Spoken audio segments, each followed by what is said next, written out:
you doing, sis? How you doing, sis? You see yourself in this sign? What? Do you see yourself in this sign? You see this sign right here, 12 tribes of Israel? What are you, Mexican? Yeah. You see right here the second one to the bottom? Yeah. It says what on the left? Aztecs? And on the left side, on your left. It's a car, right? So the so-called Mexicans are Aztecas, right? We come from the 12 tribes of Israel. We are from the tribe of Issachar. That's right. Have you ever heard that before, sis? No? Never heard that before, right? I'm going to show you that in the Bible right now. We the Mexicans, we are tribe of Issachar, the 12 tribes of Israel. I'm going to show you that real quick, sis. What's your name, sis? Faith? What's that? Faith? Faith? Yeah. Faith. Come on closer, Faith. My name is Jehoshua. So we're here to teach our people who we are according to the Bible. All right, Faith? So I'm going to show you how us, the Mexicans, the Aztecs, we come from the 12 tribes of Israel, from the tribe of Issachar. I'm going to show you how we know that. Read it, 49 and 1. Genesis chapter 49 and verse 1. And Jacob called unto his sons and said, Gather yourselves together, that I may tell you that which shall befall you in the last days. So Jacob, his name was changed to Israel, right? Those are his sons that he's going to talk to right now. He's going to let them know where they're going to be in the last days. We are in the last days right now. Anytime World War III is going to go off. And when World War III goes off, that's it. Because once the nuclear bomb goes off, they're all going off. And guess what's going to happen with the world? It's going to explode, it's going to destroy, right? It's going to burn, right? All right, keep reading. Genesis chapter 49 and verse 14. Issachar. So now we're talking about Issachar, right? We said that the Issachar are the Mexicans. Let's see. Issachar is a strong ass couching down between two burdens. And now it's saying that Issachar, right? El burro, Issachar, is a strong ass. Dice que Issachar es un burro fuerte. ¿Entiende inglés, hermano? See? Dice Issachar is a strong ass, right? The Mexicans, are they not known for donkeys? Yeah, right? Anywhere you go in the world, el mexicano es conocido, el burro dice que es de Mexico, right? They think the burro is from Mexico, like in the flyer, right? And guess what? El burro también is also a strong worker.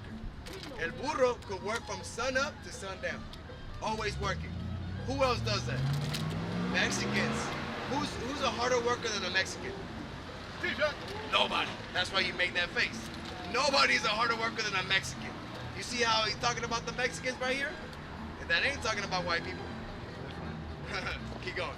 Issachar is a strong ass couching down between two burdens. And now it says crouching down between two burdens. Those two burdens is what? We don't have no peace here in America. We have no peace in our hometown, in our home land in Mexico, right? Also, we work long hours, low wages. You see how he's talking about the Mexican? We're stuck between two burdens. We have our family over here, yet we have the other half of our family back in Mexico.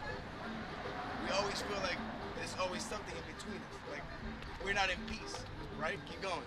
And he saw that rest was good. Now, he saw that rest was good, and that sign, and that flyer you have right there, what is he doing right there on the right side? The sombrero over his head. He's resting, but what do you call that?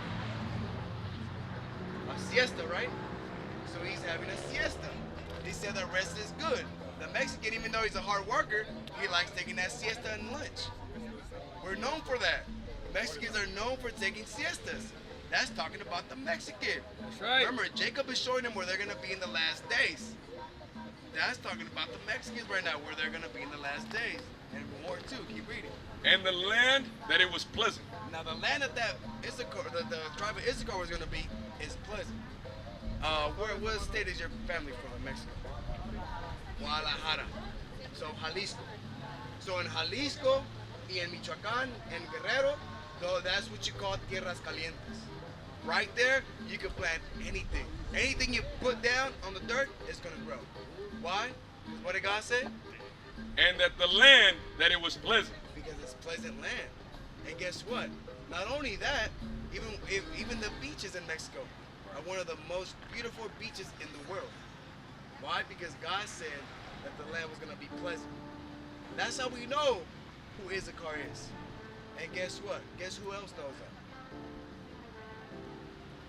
The so-called white man knows that. Check this out. Read the title and go to page 88. Check this This is The Origins of the American Indians by Lee E. Huddleston. Page 88. The Mexicans. So now we're talking about the Mexicans, right? We're seeing what the white man says about the Mexicans when he first came to these lands. Let's see what he says about the Mexicans. The Mexicans are originally of the 10 tribes captured by Salmanazar. You see that, sis? It says we are originally from the 10 tribes captured by Salmanazar.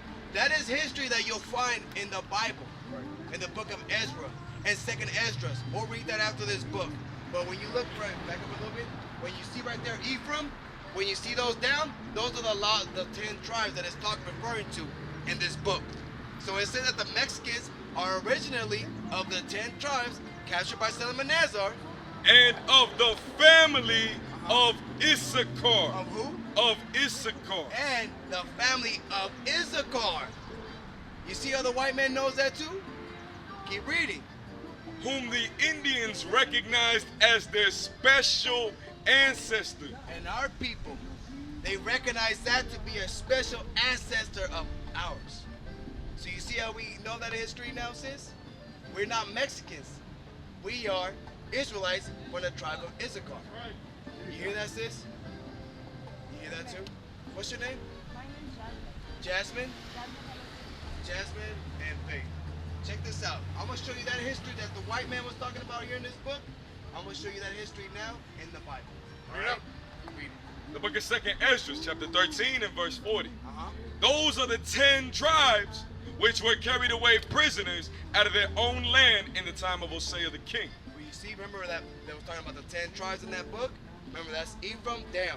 And with nowadays, those are the so-called Latinos and Native Americans, right? Read. Whom Salmanazar, the king of Assyria, led away captive, and he carried them over the waters, and so came they into another land. So we went into another land, right? They carried us captives at that time. That's why the Latinos were all mixed up, because we were getting mixed with the people over there. The so-called Arabs, East Indians, we mixed ourselves with them over there before we came over here.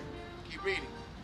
But they took this counsel among themselves, that they would leave the multitude of the heathen and go forth into a further country. So now we got our freedom, and now we're not going to go back to Israel this time. Now we're going to go into another country, right? That's what the Bible said. Go ahead. Where never mankind dwelt. It said what? Where never mankind dwelt. So we're going to go into a land where man never dwelt. Now, was there people in Africa? Yeah, right? What about, huh? There was everything. In Africa, right? Okay. Was there people in Asia? Was there people in Asia at that time? Yes. You can read Asia and Africa in the Bible in the Old Testament. What about Europe? Europe was around, right? Yeah, because you can read about Europe. But what about the so-called Americas? Nope. You don't hear about the Americas in the Bible, right? You don't hear about that in the Bible at all, right? Keep going. That they might there keep their statutes, which they never kept in their own land. So we were going to go to another land where there's nobody there so we could keep God's commandments. Because what happened to us? We broke God's commandments, and because of that, we were in slavery for 200 years.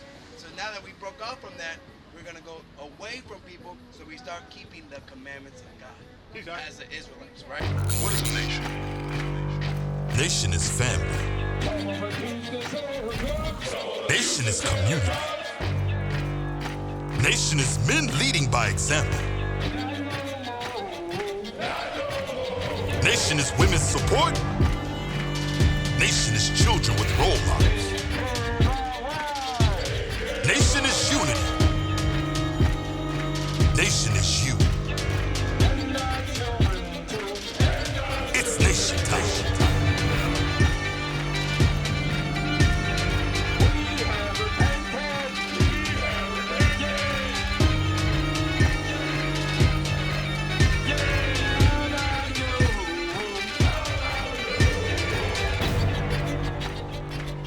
And finally, my brethren, be strong in the Lord. His word